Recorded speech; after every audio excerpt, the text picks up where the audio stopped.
Vamos ver a palavra de Deus em Isaías, capítulo 65. Irmãos, nós vamos ler apenas o versículo 1, mas a mensagem será em todo o capítulo de Isaías 65. Vou fazer diferente hoje, nós vamos ler o capítulo inteiro, vamos experimentar ler apenas um versículo e escorrer aqui a respeito do texto, lendo depois de maneira paulatina. Isaías 65, versículo 1. Então, não feche a sua Bíblia após a leitura. Fui buscado pelos que não perguntavam por mim. Fui achado por aqueles que não me buscavam. A um povo que não se chamava pelo meu nome, eu disse: eis-me aqui, eis-me aqui. Assentaram, meus irmãos. Eis-me aqui, eis-me aqui. Todos nós gostamos de prontidão, ou de sermos atendidos de maneira pronta, de maneira rápida. Havemos de ouvir que nenhum de nós gosta de esperar. Eu não sei se há aqui alguém que gosta de fila. Tem? Fila é uma coisa horrível. Não gostamos de fila. Não gostamos de esperar. E por mais importante, quanto mais importante as pessoas são, tanto mais nós temos dificuldade de falar com elas. Mas nós demoramos a ser atendidos. Não por causa de uma arrogância, de uma prepotência, nem sempre é isso. Às vezes é porque a agenda é cheia. Nós queremos ser atendidos na hora. Talvez seja um resquício da nossa infância, dos nossos primeiros dias. O bebê é assim, quando ele está com fome, não adianta dizer que não está na hora, que tem que esperar mais um pouquinho. Não chora, não quer ser atendido na hora. Às vezes nós somos esses bebês que queremos ser atendidos na hora. A ênfase que nós vamos nesse primeiro versículo é Deus falando: eis-me aqui. Na verdade, um duplo eis-me aqui. O eis-me aqui dobrado. Eis-me aqui, eis-me aqui. Você que estuda, tem estudado conosco o profeta Isaías, você deve ter lembrado assim já automaticamente que lá no início, Isaías capítulo 6, na vocação do profeta, quando Deus o chama e ele vê o trono, Deus assentado no trono, ele vê os serafins voando e dizendo glória a Deus, santo, santo é o Senhor. Deus pergunta: quem enviarei? Quem há de ir por nós? E o profeta responde: eis-me aqui, envia-me a mim, eu estou pronto. Então, eis-me aqui, duas vezes, quer dizer, eu estou pronto, eu estou aqui. Por que não dizer eu estou disponível, eu estou acessível? Você vai lembrar também que nos últimos capítulos nós vimos uma queixa do povo. Qual era essa queixa? É que eles eram afligidos, eles oravam, eles faziam culto, e Deus parece que não ouvia. Deus não respondia. E todo o livro vem mostrando isso, que eles tinham uma religiosidade vazia, uma religiosidade que na forma talvez estivesse correta, mas o coração estava longe de Deus. Isaías 59, versículo 1, vai mostrar essa realidade de uma maneira muito enfática. Eis que as minhas mãos não estão encolhidas, os meus braços não estão encolhidos, para que não possa salvar, mas as vossas iniquidades fazem separação entre vós e o vosso Deus, de maneira que ele não vos ouça. Então eles dizem que Deus não está ouvindo. Aí Deus diz: olha, eu estou aqui, eu estou presente. Nosso Deus é um Deus acessível. Nosso Deus é um Deus inacessível, um Deus longe, um Deus que nós não podemos falar, eu estou aqui. E ele revela o que está acontecendo na verdade. Ele vai dizer a esse povo: olha, fui buscado pelos que não perguntavam por mim. Quem são esses? São gentios.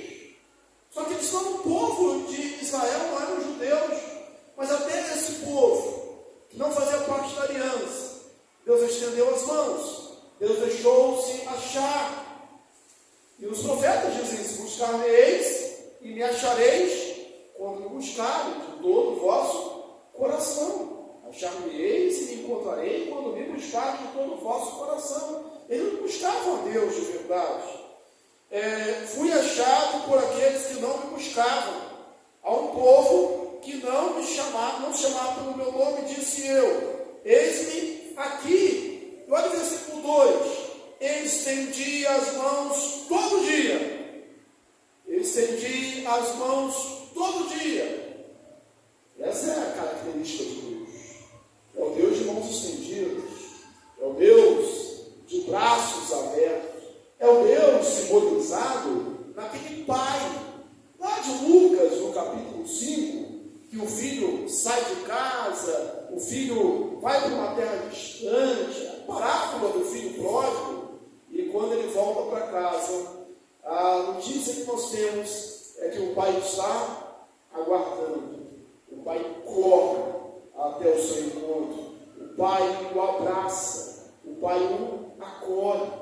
Deus é um Deus que está de mãos estendidas, de braços abertos.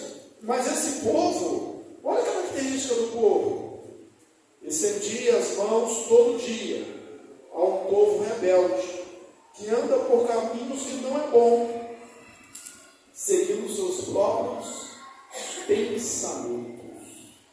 Deus estava presente. Deus está presente. Deus está dizendo: eis-me aqui. Deus está dizendo: pronto. Deus está pronto para atender a sua oração, o seu clamor, a sua súplica.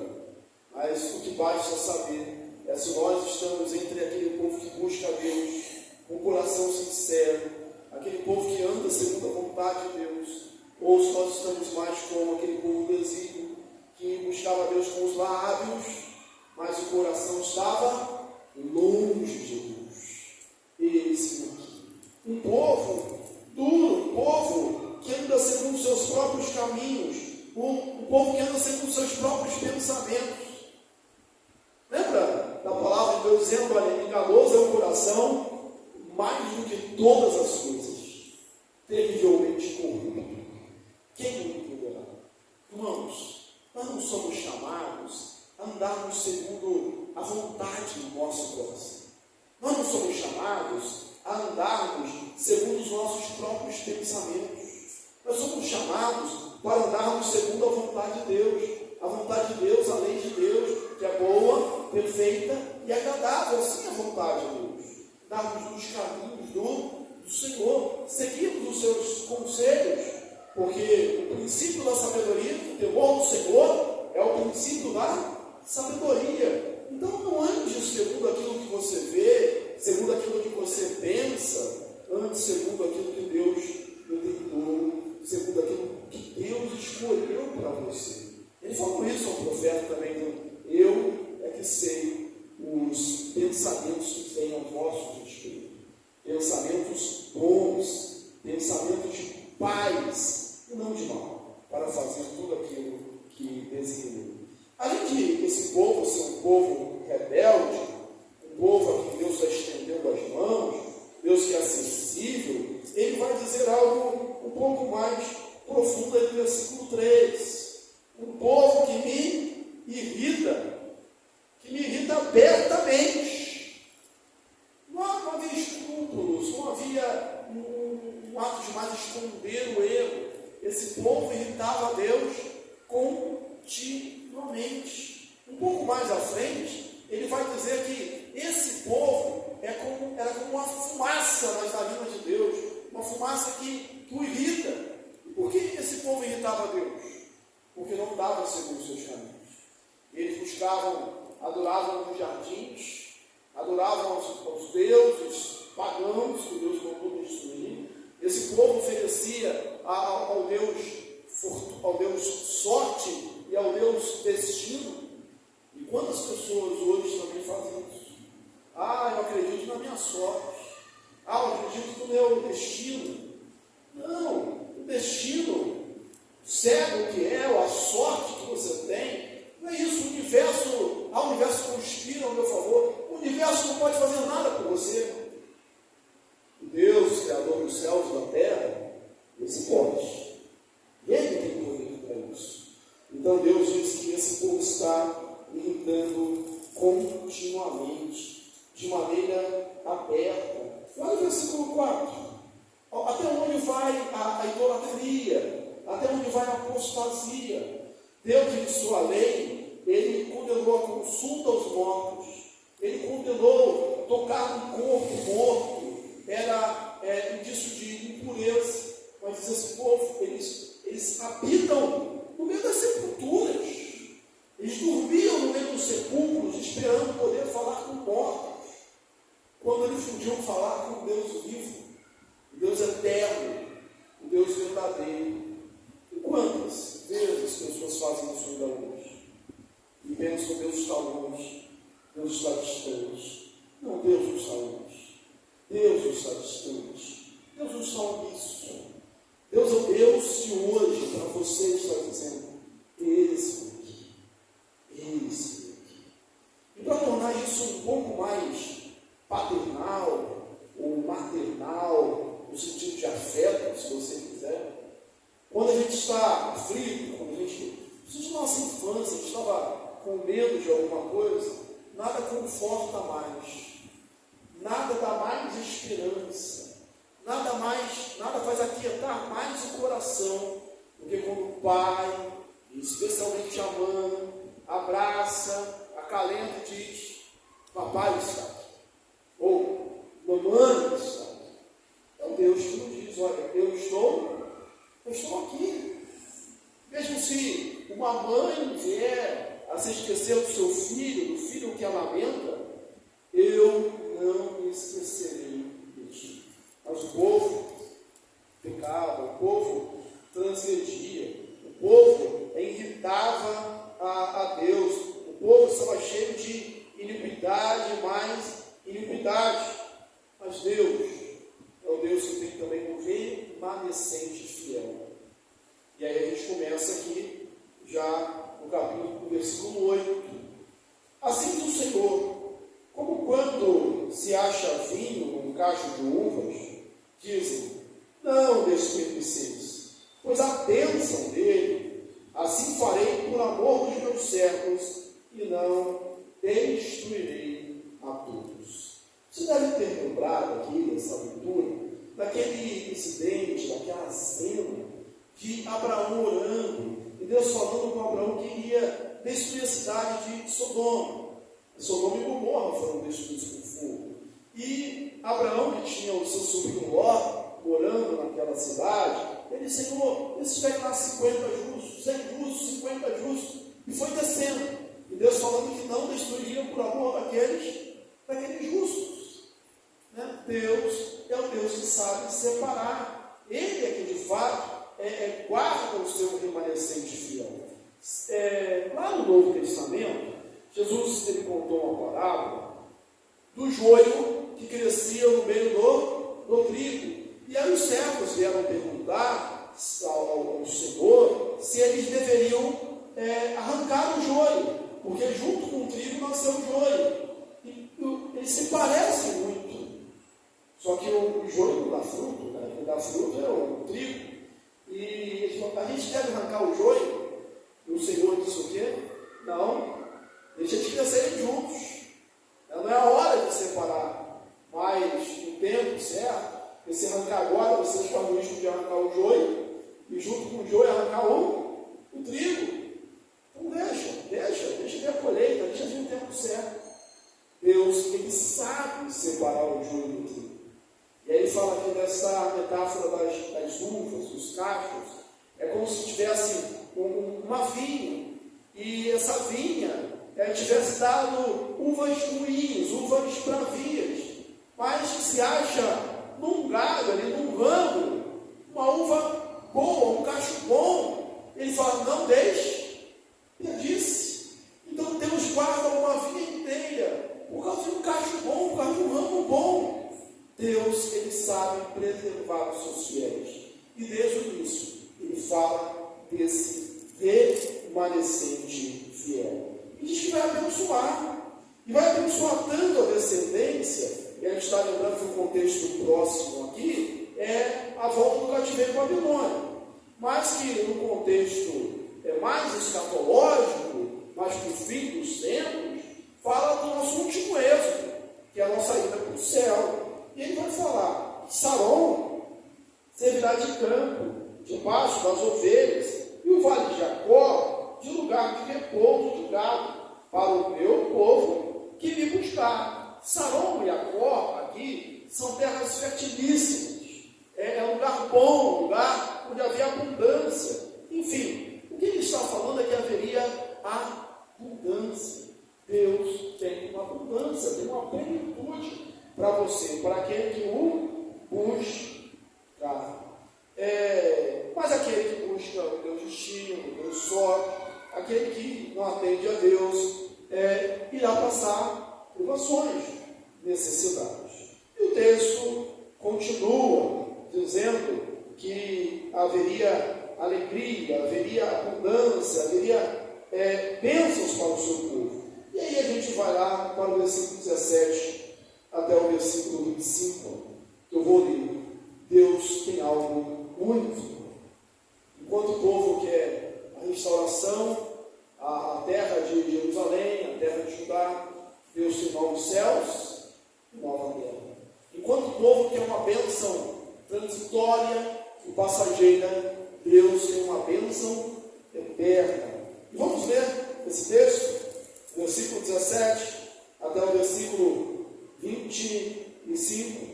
Pois eis que eu crio novos céus e nova terra, e não haverá lembrança das coisas passadas, jamais haverá memória delas, mas vós folgareis e exultareis perpetuamente no que eu crio, porque esse crio para Jerusalém alegria, e para o meu povo regozijo. E exultarei por causa de Jerusalém, e me alegrarei no meu povo, e nunca mais se ouvirá dela nem voz de choro, nem de clamor, nem haverá mais nela criança para viver todos os dias, nem velho que não cumpra os seus, porque morrer aos 100 anos é morrer ainda jovem, e quem pecar só aos 100 anos será amaldiçoado. Eles edificarão casas e nelas habitarão, plantarão vinhas e comerão o seu fruto. Não edificarão para que outros habitem, não plantarão para que outros comam, porque a longevidade do meu povo será como a da árvore, e os meus eleitos desfrutarão de todas as obras das suas próprias mãos. Não trabalharão de balde, nem terão filhos para a calamidade, porque são para a posteridade bendita do Senhor. Os seus filhos estarão com eles. E será que antes que clamem, eu responderei? Estando eles ainda falando, eu os ouvirei. O lobo e o cordeiro pastarão juntos, e o leão comerá palha como boi. Ó, será comida da serpente, não se fará mal nem dano em todo o meu santo monte, diz o Senhor. Amém? Veja aí que o versículo número 24, e será que antes que clamem, eu responderei. E estando eles ainda falando, eu os ouvirei. Lembra que nos capítulos anteriores, a reclamação do povo que Deus não ouvia, Deus não respondia, e aqui a gente começa dizendo que Deus é o Deus presente, é o Deus perto, é o Deus que ouve, é o Deus acessível, é o Deus que está disponível. O problema é que os nossos pecados fazem fazem separação entre nós e o nosso Deus, é o povo que imita Deus, é o povo que não busca. Aqui ele diz: eis que, quando estiverem falando, clamando, antes que peçam, eu atenderei. É o Deus que sabe das nossas necessidades. Deus, ele sonda as nossas mentes, os nossos corações. Antes de pedir, ele já atende. Ainda hoje ele faz isso, mesmo hoje ele faz isso, porque ele conhece o nosso coração. Ele tem prazer, e nessa ele tem prazer, o texto diz: eu me alegrarei neles. Não é só nós que vamos nos alegrar em Deus, vamos gozá-lo, nos alegrar nele para sempre, conforme a nossa primeira pergunta do Catecismo de Westminster. Mas ele também vai se alegrar em nós, e vai ter prazer em nós. Antes, nós irritamos. Antes, os nossos atos de iniquidade são como uma fumaça do seu nariz, que irrita perpetuamente. Agora não, ele vai ter prazer. E descreve isso aqui de uma maneira bem utópica, hiperbólica, aqui, esse estado de glória, dizendo coisas que nós queremos. Não haverá perigo, não haverá nem dano em todo o meu santo monte, diz ele. E aí diz assim: olha, não haverá mais criança que morra cedo. E todos nós sofremos a uma dor, a morte causa dor. E a morte de uma criança, a morte de alguém mais jovem, causa-nos mais dor ainda. E a gente sempre tem aquele questionamento: não devia ser assim, não devia ser. Ele fala: não haverá mais gente que não viva todos os seus dias. E quando alguém mais idoso morre, fala assim: pô, mas viveu bastante, né? Ele a bênção da longevidade. Honra teu pai e tua mãe, para que eles se prolonguem os seus dias na terra, o Senhor, teu Deus, te dá. Então, uma bênção da longevidade. Mas a gente está dizendo assim: morreu aos 100 anos, e ainda vai morrer novo. Morreu aos 100 anos e vai morrer novo. Ele fala: eu crio novos céus e nova terra, onde vai habitar a justiça. Não vai mais haver quem planta e não colhe, porque isso é algo que nos frustra também. Quando a gente semeia, quando a gente trabalha, a gente não colhe nos nossos frutos. Aquele que edifica a casa e não mora nela. Aquele que planta e não come do que plantou. Isso, especialmente na antiguidade, era uma coisa comum. Você deve estar lembrado disso. Lembra lá de Gideão, ele malhando o trigo no lagar? Por que ele estava fazendo isso? Porque os inimigos vinham, eles tinham plantado, os inimigos vinham com exércitos grandes, para não morrer com a espada. Eles se escondiam em cavernas, em fendas, eles não tinham condição de resistir belicamente, militarmente. Só que os inimigos passavam pela terra e levavam toda a colheita. Não morriam na espada, mas depois podiam morrer passando fome. Então você fala: não vai ter mais gente que plante e não colhe, que edifique e não more na casa, porque você tem longevidade. Seus filhos não vão ser tirados de você. Acho que um grande temor dos pais é esse: olha, eu vou perder meus filhos. Eles, os seus filhos estarão com vocês, vão estar contigo. Ele fala: eis que crio novos céus e nova terra. É uma primeira mensagem, um preâmbulo desses novos céus e novas terras descrita na Bíblia. Ou seja, o céu, verdade, ninguém vai morrer, como o texto aqui ele está dizendo. Mas aqui é a história da redenção. Qual é a história da redenção? O primeiro ato de Deus foi criar todas as coisas. O homem, a sua imagem e semelhança. Colocou esse homem num paraíso, mas havia ali a possibilidade de pecar, e o homem pecou. E quando entrou o pecado no mundo, não foi só o homem que foi amaldiçoado, mas Deus deu uma sentença para Adão, dizendo: maldita é a terra por tua causa. Então a terra recebeu essa parte da maldição. E o próprio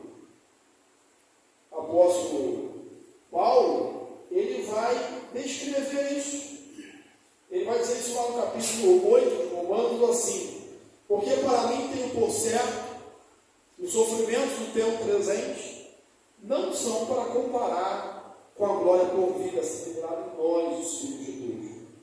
Romanos, capítulo 8, a partir do versículo 18, ele diz: a ardente expectativa da criação, não só nossa, mas de toda a criação, aguarda a revelação dos filhos de Deus, pois a criação está sujeita à vaidade, não voluntariamente, mas por causa daquele que a sujeitou, na esperança de que a própria criação será redimida do cativeiro, da corrupção, para a liberdade dos filhos de Deus, porque sabemos que toda a criação, a um só tempo, geme e suporta angústias até agora.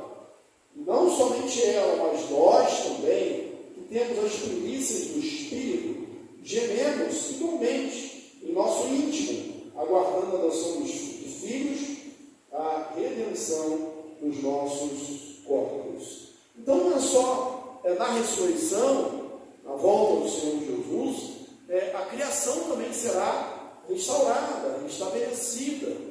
Alguns luteranos acham que haverá uma destruição completa, Deus criará uma nova terra do nada.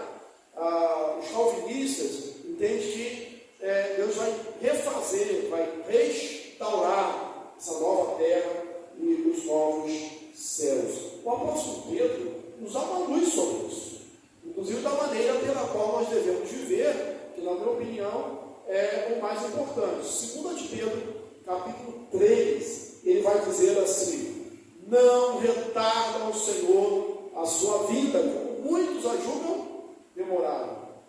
Nós começamos assim, nós começamos falando que nós somos às vezes impacientes, que nós queremos ser atendidos logo, que nós temos pressa, e muitas pessoas acham que a volta de Jesus está demorando demais. Tem pessoas que fazem piada com isso, dizem: desde que eu sou criança, eu até minha avó dizendo isso, e Jesus nunca voltou, então não vai voltar mais. O apóstolo Pedro, respondendo a essas críticas, ele diz: não retarda o Senhor a sua vida, como muitos a julgam demorado. Pelo contrário, ele é longânimo para conosco. A partir do versículo 9, irmãos? Conosco, não querendo que nenhum pereça, senão que todos cheguem ao arrependimento. Como vai vir? De maneira repentina, de maneira inesperada, sem marcar na agenda. Virá, entretanto, como ladrão, o dia do Senhor, no qual os céus passarão com estrepitoso estrondo, os elementos se desfarão abrasados, também a terra e as obras que nela existem serão atingidas, visto que todas essas coisas vão ser assim desfeitas,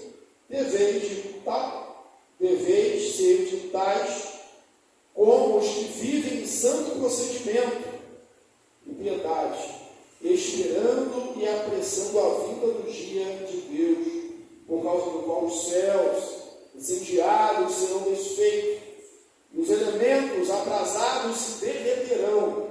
Nós, porém, segundo a sua promessa, esperamos novos céus e nova terra, nos quais habita a justiça.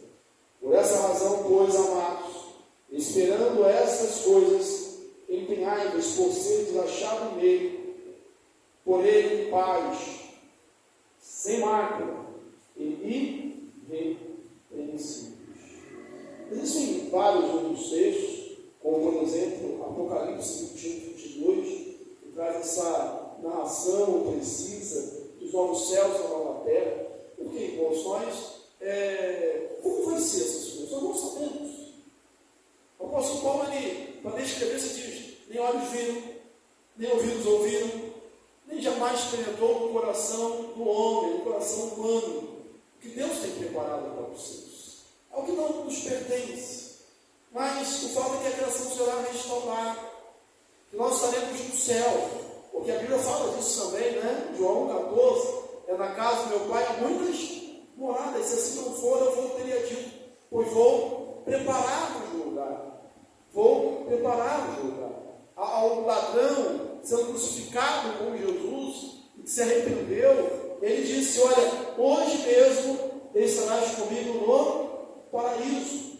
Então, haverá o céu, nós estaremos com o Senhor, e a beleza de tudo isso é que o Senhor estará conosco. É isso que a gente lê no Apocalipse 21, versículo 3. Ouvi por trás de mim uma voz que dizia, eis o tabernáculo de Deus com os homens. Deus estará no meio deles. Eles serão o seu povo, ele será o seu Deus. O fato é que as coisas precisam ser restauradas porque corpos ressurretos, corpos aperfeiçoados, incorruptíveis, não poderão habitar no mundo decaído. Será um novo mundo. Ah, vai ser chão igual a gente tem? Não sei. Vai ter bichinho no céu? Vai ter que o leão, vai pastar como o boi, o cordeiro e a ovelha vão comer juntos. Isso aqui é uma tipologia, um símbolo. Você pode dizer que haverá paz, porque a ovelha e o lobo andam juntos. Uma é presa, a outra é o predador. O leão, ele devora os animais que vêm pela frente quando está com fome, mas assim, haverá paz, não haverá mais injustiça. A morte causa essa separação, essa divisão, nos frustra. Não haverá mais frustração, não haverá mais lembrança dessas primeiras coisas. E Apocalipse, João fala, essas primeiras coisas já passaram. Não haverá mais luto, não haverá mais lágrimas, não haverá mais dor, não haverá mais pranto.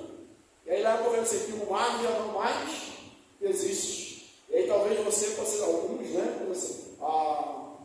ou quem gosta de bichinho vai ter bichinho, mas vai ter mar. O que eu mais gosto nessa vida aqui é o mar. Vai ter o mar. A linguagem simbólica, o que é o mar? A gente tipificado na Bíblia do mar.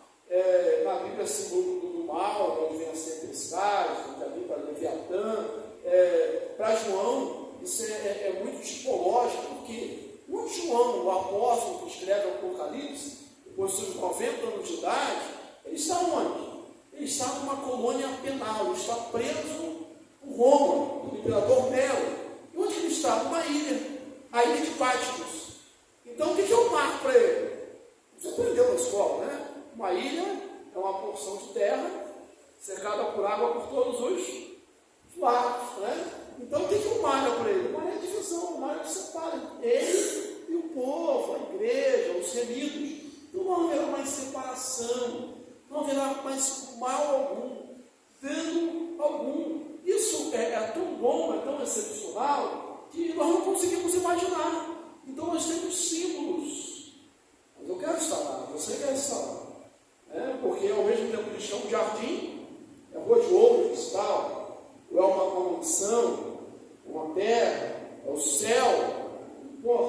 É onde Jesus está, e nós estamos lá. E o que eu quero destacar aqui em 2 Pedro 3, 9 ao 14, é aquilo que a gente pode fazer. Ainda que eu não saiba, você não sabe exatamente como será, a gente não consegue imaginar essa plenitude de alegria, gozo, de satisfação, a gente não consegue entender o conceito de eternidade. Cada mais é uma felicidade eterna, a gente não consegue. Mas tem uma coisa que hoje nós podemos fazer, é viver de tal maneira, viver como aqueles que esperam esse dia. É isso que o apóstolo Pedro diz assim: visto que todas essas coisas hão de ser assim desfeitas, deveis ser tais como aqueles que vivem em santo procedimento. Essa é a minha parte, essa é a sua parte hoje. Viver em santo procedimento, aguardando a vinda do Senhor. Porque esse é o clímax, o auge, aquele dia ouvimos do Senhor Jesus: vinde, benditos do meu Pai, entrai na posse do meu reino, que vos está preparado antes da fundação do mundo. Hoje, Deus ouve a nossa oração. Deus é o Deus acessível. Nossos pecados é que fazem separação entre nós e nosso Deus. Na eternidade, Deus ouvirá, Deus atenderá. Só que não haverá a possibilidade possibilidade do pecado. É por isso que você me perguntar, mas vai ser uma restauração do paraíso? Não, vai ser muito melhor do que o paraíso. Porque no paraíso havia a possibilidade do erro, a possibilidade da queda. Lá, no reino de Deus, na glória eterna, nos novos céus, na nova terra, na casa do Pai, na habitação do Pai, no reino celeste, não haverá mais essa possibilidade. Hoje, Deus habita conosco através do seu Espírito Santo.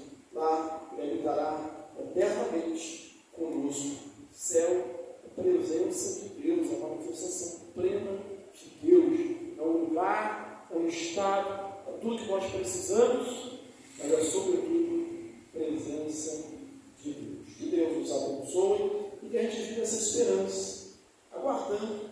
Quem vive, irmãos, pensando nos céus, na glória celeste, são as pessoas mais eficazes na terra, são as pessoas mais inabaláveis na terra, são as pessoas mais trabalhadoras na terra, são as pessoas mais esperançosas na terra. Elas sabem que o trabalho não é vão. Lembrei, inclusive, que Paulo falou aos Coríntios, em 1 Coríntios 15, 58, 48, perdão. Portanto, meus amados irmãos, sejam sempre firmes, inabaláveis, sempre abundantes na obra do Senhor, porque no Senhor o vosso trabalho não é vão. Amém.